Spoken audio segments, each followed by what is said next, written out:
الرحمن الرحيم.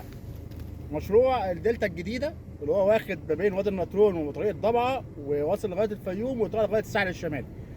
وقلنا ان الميه بتاعته هتيجي من ناحيه فرع رشيد من منطقه زايد الجديده، وفي نفس الوقت ده من الجنوب، وشمالا هيكون من الرياح الناصري او من ناحيه مدينه الحمام.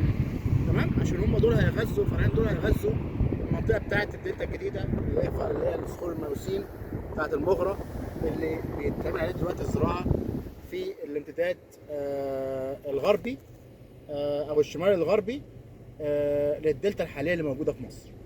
لو بصينا هنا كده نبدا نشوف مردود المشروع ده. حاليا بدانا نشوف الزراعه بدات تظهر في وسط الطريق اهو، هناك ممتده لغايه مسافات طويله جدا غرب الطريق بتاع الضبعه زي ما احنا شايفين قدامنا كده.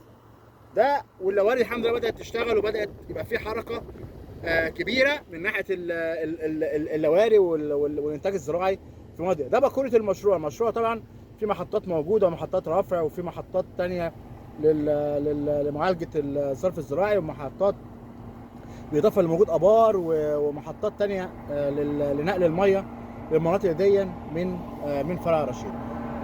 المنطقه الزراعيه بشكل عام انا دي جزء صغير ما انا مبينه هنا، لكن لا ده هو زاد الطريق في اماكن ثانيه اكتر من كده وممتده مسافات كبيره، وده وضح ان الحمد لله الاتجاه العام رايح في اتجاه كويس جدا، والمشروع البروجريس بتاعه حلو قوي. وتحيا مصر دايما. السلام عليكم.